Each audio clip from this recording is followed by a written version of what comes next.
Bismillahirrahmanirrahim. Assalamualaikum warahmatullahi wabarakatuh. Waalaikumsalam warahmatullahi wabarakatuh. Oke, selamat siang rekan-rekan. Selamat siang. Oke, gimana kabarnya hari ini? Sehat semua? Alhamdulillah. Alhamdulillah ya.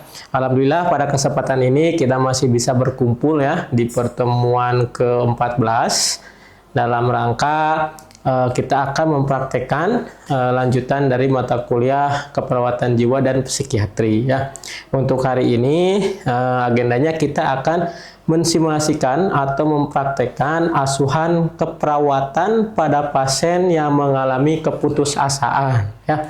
Nah, untuk sesi praktikum kali ini saya akan membaginya menjadi 3 sesi. Yang pertama adalah pemaparan dulu terkait dengan materi keputusasaan dan dilanjutkan dengan penjelasan materi terkait dengan pelaksanaan komunikasi terapeutik pada pasien dengan keputusasaan ya. Setelah itu sesi keduanya saya akan mempraktekkan atau mensimulasikan pelaksanaan komunikasi terapeutik pada pasien yang mengalami keputusasaan ya. Terus sesi terakhir nanti harapan rekan-rekan untuk bisa mempraktekkan komter atau komunikasi terapeutik itu secara mandiri ya. Jadi nanti silakan untuk berpasangan ya. Nanti setelah berpasangan mulai mempraktekkan komunikasi terapeutik pada pasien dengan keputusasaan ya. Bisa dimengerti? Bisa ya. Baik, sebelum kita mulai sesi praktikum hari ini, untuk menambah keberkahan praktikum atau pembelajaran kita, mari kita awali dengan bacaan basmalah bersama-sama. Bismillahirrahmanirrahim. Baik, ya, sekarang kita mulai dengan penjelasan materi dulu terkait dengan keputusasaan dan komunikasi terapeutik ya. Oke, sekarang kita bahas terkait dengan apa itu keputusasaan. Nah, kira-kira dari rekan-rekan ada yang pernah mendengar atau sudah tahu apa itu keputusasaan? Saya, Pak. Oke, silakan Naila. Izin menjawab, perkenalkan nama saya Naila Apriliani. Keputusasaan yaitu kondisi subjektif di mana individu melihat keterbatasan atau tidak adanya alternatif sebagai penyelesaian masalah dan ketidakmampuan memobilisasi energi demi kepentingannya sendiri. Oke, baik, tepuk tangan. Baik, terima kasih atas jawabannya, Nay. Ya, jadi teman-teman seperti yang sudah diungkapkan oleh teman kalian, nah keputusasaan itu suatu kondisi di mana seseorang itu menyatakan bahwa dirinya merasa putus asa, tidak punya harapan lagi untuk melanjutkan kehidupannya, ya, disebabkan karena berbagai faktor. Contohnya seperti faktor sosial ekonomi, ya, seperti habis di PHK, gitu ya, kehilangan pekerjaan, gitu ya, atau misalkan karena kesehatan si individu tersebut, contohnya mengalami penyakit kronis yang tidak sembuh-sembuh, gitu ya. Contohnya pada pasien yang mengalami diabetes mellitus dengan komplikasi kaki gangren. Nah, itu kan kaki gangren itu perlu perawatan yang panjang, gitu ya. Tidak bisa cukup sembuh dalam 1 atau 2 kali perawatan. Nah, biasanya kondisi itu menyebabkan atau berdampak secara psikologis ya kepada si pasiennya, gitu ya. Maka tidak sedikit pasien yang mengalami penyakit kronis itu merasa hidupnya putus asa, gitu ya. Nah, selanjutnya kita ya akan mempelajari bagaimana sih asuhan atau tindakan keperawatan yang bisa kita berikan ya untuk mengatasi masalah keputusasaan yang dialami oleh individu, gitu ya. Nah, dalam hal ini, dalam keperawatan jiwa, gitu ya, intervensi utama yang diberikan pada pasien yang mengalami keputusasaan itu adalah komunikasi terapeutik, gitu ya. Jadi berbeda dengan keperawatan yang lainnya. Contohnya keperawatan medikal bedah atau keperawatan anak atau keperawatan yang lainnya di mana tindakannya itu lebih kepada tindakan invasif ya. Jadi tindakan yang langsung bersentuhan dengan anggota tubuh pasien. Contohnya seperti nginfus atau pemberian obat injeksi, perawatan luka di mana itu tindakannya langsung bersentuhan dengan anggota tubuh pasien. Nah, kalau di keperawatan jiwa gitu ya atau keperawatan psikososial ini, tindakan utama asuhan keperawatannya itu lebih kepada komunikasi ya. Bagaimana kita mengatasi kecemasan atau ketidakberdayaan atau masalah psikologis itu dengan memberikan motivasi eksternal, gitu ya, mengkaji perasaan pasien dan sebagainya, ya. Nah, jadi yang akan kita praktekkan itu adalah bagaimana melakukan komunikasi terapeutik. Ya. Nah, sebelumnya ada yang pernah tahu nggak apa sih itu komunikasi terapeutik? Cung, siapa? Coba angkat tangan. Siapa yang tahu apa itu komunikasi terapeutik? Saya, Pak. Boleh. Namanya siapa, Nek? Perkenalkan, nama saya Salma Raidatul Aisy. Izin menjawab, komunikasi terapeutik adalah komunikasi yang disengaja dan terencana yang dilakukan oleh tenaga kesehatan, terutama perawat, untuk membantu pasien dalam pemulihan dan penyembuhan. Baik, tepuk tangan.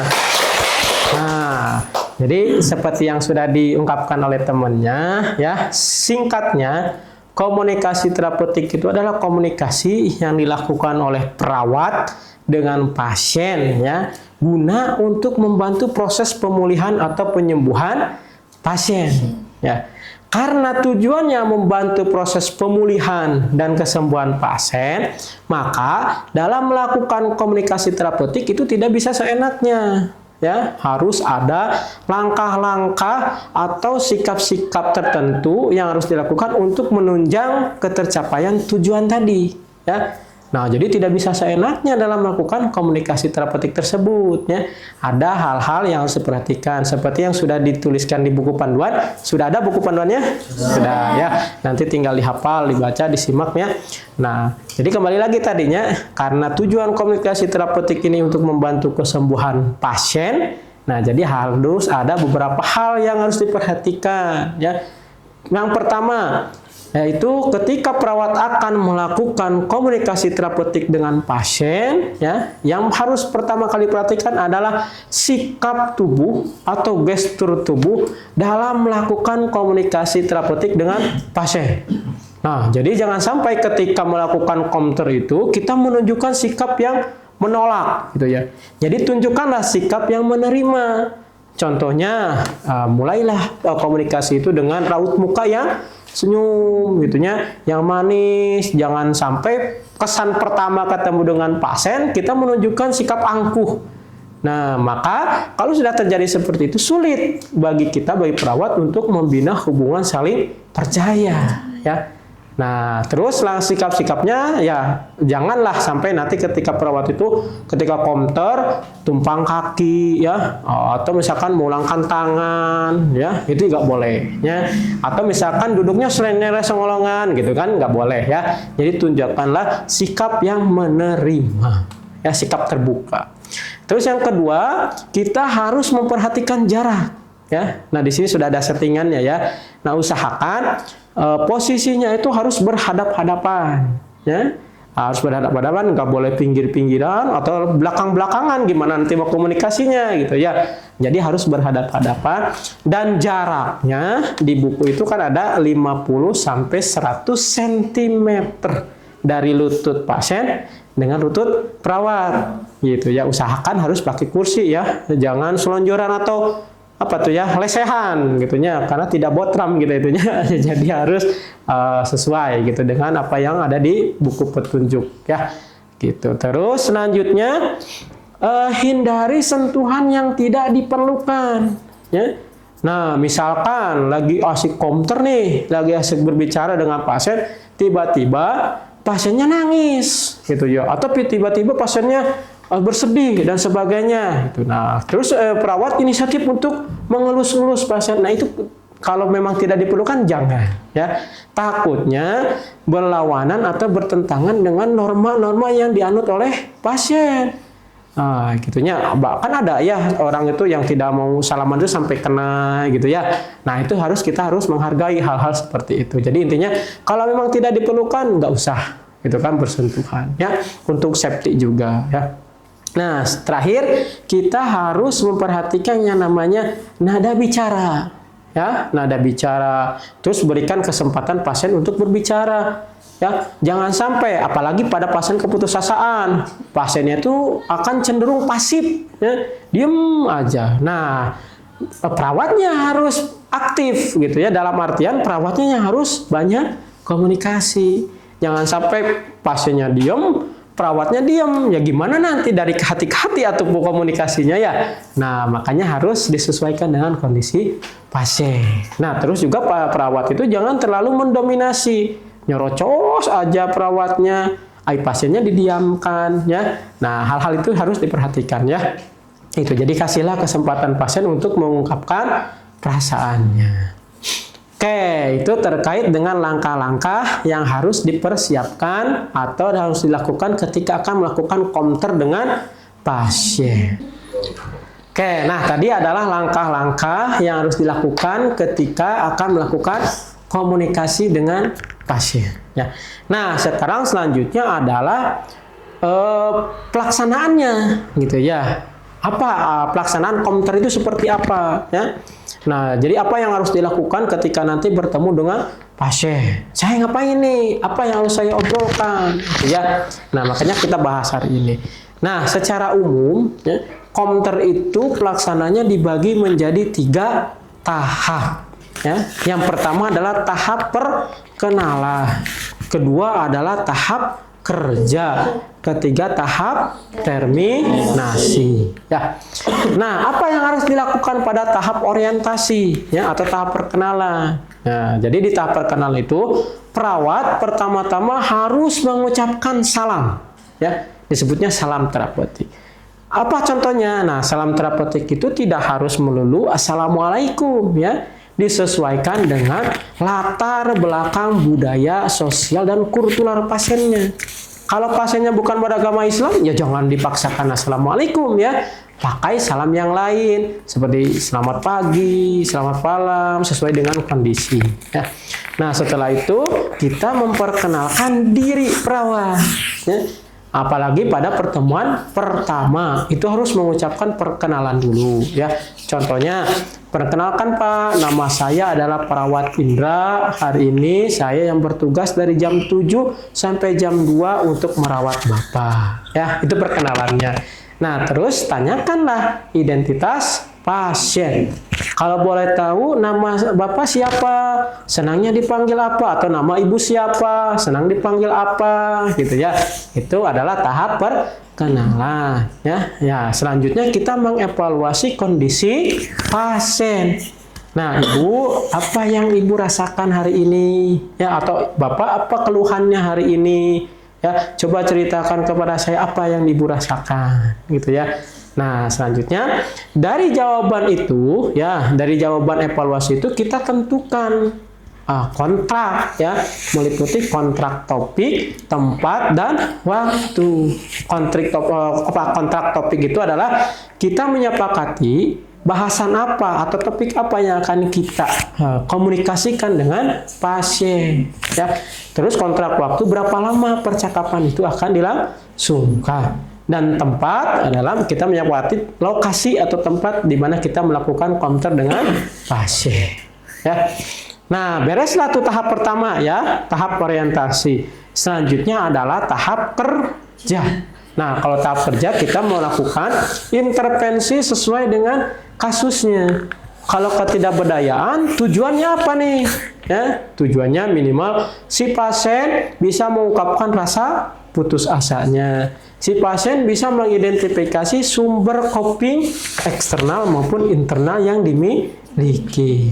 Yang ketiga, minimal pasien bisa mengungkapkan harapan untuk selanjutnya, minimal muncul lagi motivasi dalam dirinya. Gitu. Jadi itu tindakannya ya. Jadi di fase kerja mah kita melakukan apa yang sesuai dengan tindakan di asuhan keperawatannya. Ya. Beres fase kerja, selanjutnya fase terakhir nih, fase terminasi. Nah, fase terminasi ini adalah fase penutup ya, di mana perawat akan mengakhiri percakapan pada hari itu. Ya. Nah, di terminasi kita melakukan beberapa hal. Yang pertama adalah mengevaluasi. Apa yang dievaluasi? Ada 2 ya. Ada yang disebut dengan evaluasi subjektif, ada evaluasi objektif.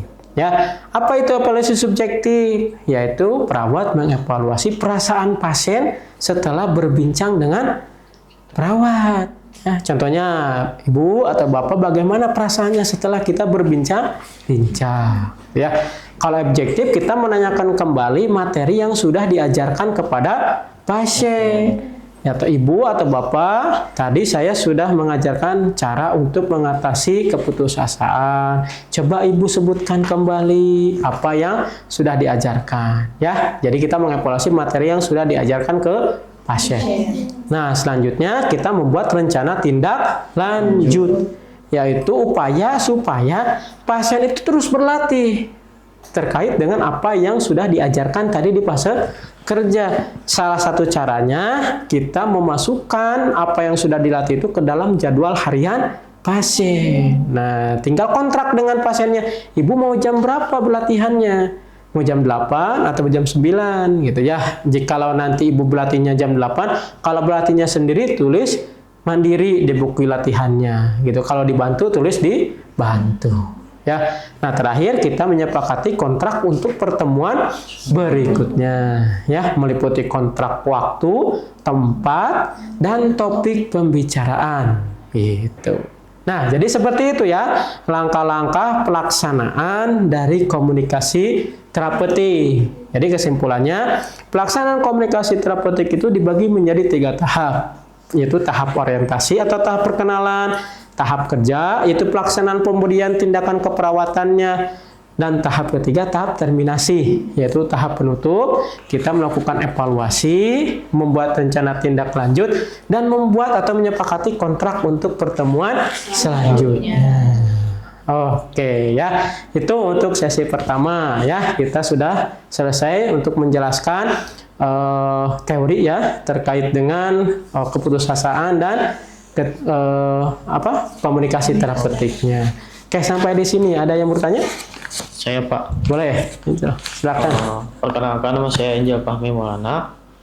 Bagaimana cara komunikasi dengan pasien yang mengalami keputusasaan? Ya. Jadi caranya itu tadi ya, dengan melakukan komunikasi terapeutik. Ya, cuma nanti memang pada pelaksanaannya, gitu, memang tidak bisa atau tidak semudah yang dibayangkan. Terutama bagaimana cara perawat membina hubungan saling percaya. Karena komunikasi akan berjalan lancar itu kalau hubungan saling percayanya terjalin dengan baik. Nah, apalagi pada pasien-pasien yang mengalami keputusasaan, di mana kan dia tidak memiliki motivasi. Salah satunya memotivasi untuk berhubungan dengan orang lain. Nah, maka pasien yang keputusan itu cenderung akan mengucilkan dirinya. Gitu. Maka lama-kelamaan itu akan berubah menjadi penyakit gangguan jiwa, yaitu isolasi sosial. Gitu. Jadi kuncinya ketika kita akan melakukan komunikasi dengan pasien itu, binalah hubungan saling percaya. Caranya tadi, gunakan sikap tubuh yang baik ya, awali dengan senyuman, tapi jangan ketawa-ketawa ya. Jadi bingung mana pasien mana perawat kalau ketawa-ketawa ya.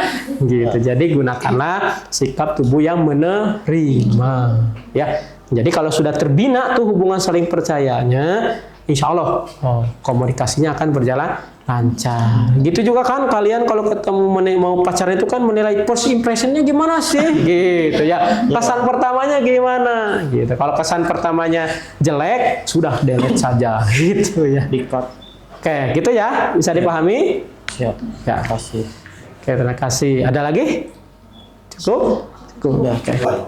Ya, Assalamualaikum warahmatullahi wabarakatuh, Ibu. Selamat siang. Waalaikumsalam Bapak, siang. Oke, perkenalkan Ibu, nama saya adalah Perawat Indra Gunawan. Saya berasal dari Universitas Muhammadiyah Tasikmalaya. Kebetulan hari ini saya yang berdinas siang dari jam 14 sampai nanti jam 21 ya. Kalau boleh tahu, Ibu namanya siapa? Ibu Siti, Pak. Bu Siti. Senang dipanggil apa, Ibu? Siti saja. Siti. Oke, ada nama apa panjangnya nggak? Siti Rohaya. Siti Rohaya, baik ya. Asalnya dari mana, Bu? Dari Tasikmalaya, Pak. Tasikmalaya, baik ya. Oke, Ibu. Nah, kalau boleh tahu, sekarang Ibu apa yang dirasakan atau keluhan apa yang sedang Ibu rasakan hari ini? Saya merasa sedih, Pak. Saya tidak sanggup lagi. Hidup saya seperti hancur, Pak. Oh, gitu. Terus apakah perasaan yang ibu rasakan itu berdampak pada pola hidup ibu, seperti gimana makan ibu atau tidur ibu? Makan saya tidak teratur Pak. Kadang saya lupa akan makan. Gitu ya. Baik ibu. Nah, bagaimana kalau hari ini kita berbincang-bincang terkait dengan apa yang ibu rasakan? Apakah ibu bersedia? Ya bersedia Pak. Baik. Untuk waktunya mau berapa lama ibu? 10 menit cukup Pak. Baik ya. Kalau tempatnya mau di mana bu? Di sini saja. Ya, oke, siap. Baik ibu. Nah, tadi ibu kan mengatakan bahwa ibu merasa tidak merasa putus asa ya dengan kondisi ibu saat ini. Terus ibu juga mengatakan bahwa pola makan ibu terganggu, pola tidur ibu terganggu. Nah, sekarang coba ceritakan kepada saya, kondisi apa yang bisa menyebabkan ibu merasa putus asa gitu ya? Atau apa sih penyebabnya? 3 bulan yang lalu saya ini bercerai Pak dengan suami saya. Lalu saya dijauhkan dengan anak-anak dan saya tidak sanggup lagi untuk menjalani hidup Pak. Jadi seperti itu. Jadi penyebabnya itu karena, mohon maaf, perceraian di keluarga ibu gitu ya. Oke. Nah, apakah perasaan ibu itu mempengaruhi kepada kegiatan atau aktivitas ibu sehari-hari?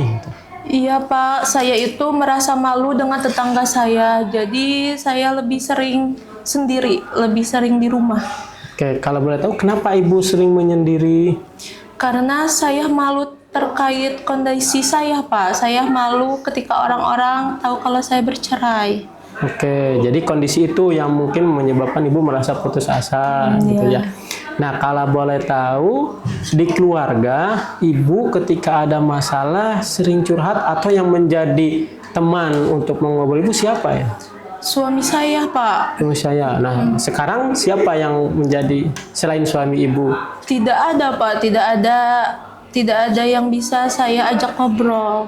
Bagaimana dengan adik atau kakak yang dimiliki?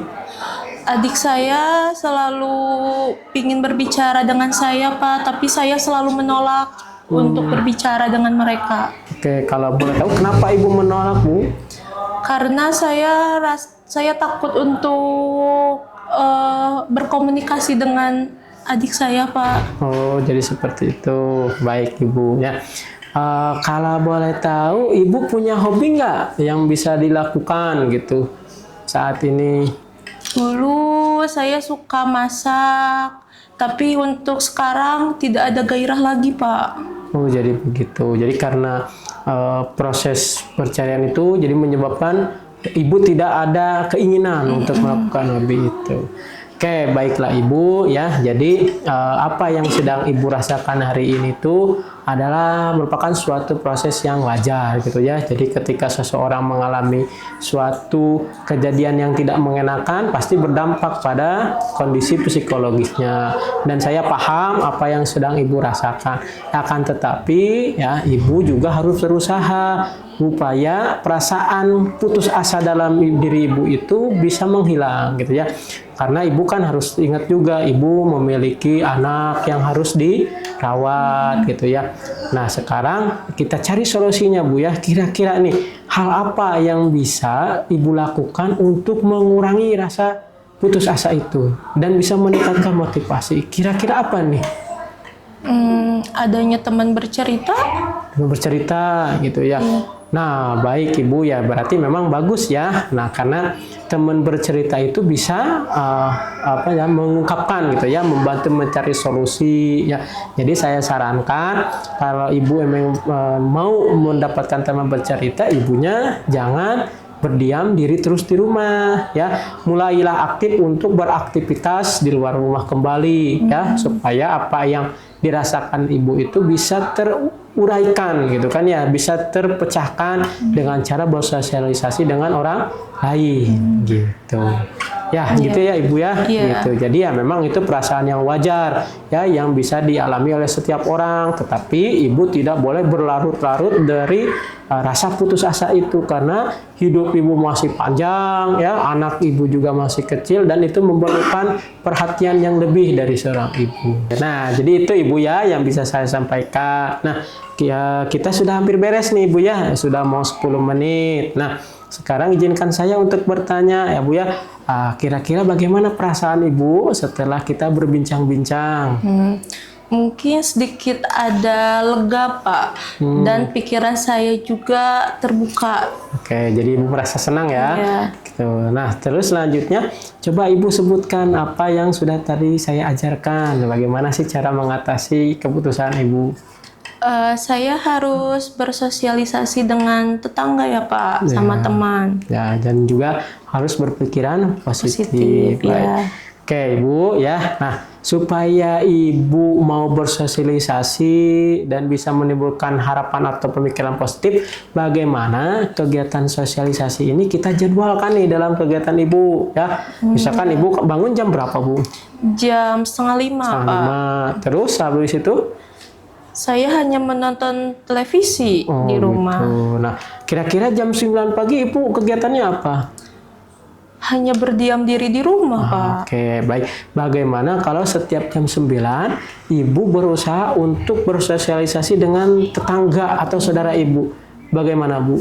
Ya, Bersedia bisa, Pak. ya? Iya. Baik. Nah, kita tuliskan ya nanti ke dalam jadwal harian Ibu. Iya Pak. Oke, baik Ibu, itu mungkin ya percakapan kita untuk hari ini, gitu ya. Bagaimana kita selanjutnya, kapan kita akan bertemu? Kapan kira-kira Ibu bisa bertemu lagi dengan saya? Besok Pak bisa. Besok, Iya. boleh. Mau jam berapa Bu? Jam 9. Oke, mau berapa lama atau di mana? 10 menit di sini saja. Di sini saja kembali. Baik Ibu ya, kita ketemu lagi besok jam 10 pagi di sini lagi. Iya. Ya. Baik Ibu ya, percakapan hari ini sudah beres ya. Semoga apa yang Ibu rasakan atau masalah Ibu yang sedang cepat selesai ya. Iya. Dan Ibu juga bisa mengatasi permasalahan yang sedang Ibu rasakan. Iya Pak. Baik, terima Makasih, kasih. saya izin pamit ya Bu. Iya. Nah, jadi demikian ya rekan-rekan. Nah, dari sesi 1 sampai 2 ya kita sudah melewatinya. Tadi saya sudah menjelaskan terkait dengan materi ya, terkait dengan keputusasaan dan materi untuk komunikasi terapeutiknya. Dan juga kalian sudah menyaksikan role play atau pelaksanaan terkait dengan pelaksanaan komunikasi terapeutik. Nah, selanjutnya adalah silakan kalian ya berpasang-pasangan dan kemudian melakukan komunikasi terapeutik secara mandiri ya. Nah, nanti di sesi siang kita kembali lagi ke lab ya untuk mempraktekkan komunikasi terapeutik secara masing-masing ya. Untuk sekarang kita break dulu selama 20 menit. Nanti setelah 20 menit kita kembali lagi ya. Bisa dipahami? Baik, kalau seperti itu kita break dulu. Mari kita akhiri sesi ini dengan bacaan hamdalah dulu. Alhamdulillahirrahmanirrahim. Jangan lupa nanti 20 menit kita kembali lagi ke sini ya. Baik, kita akhiri dengan hamdalah. Alhamdulillahirrahmanirrahim. Wassalamualaikum warahmatullahi wabarakatuh.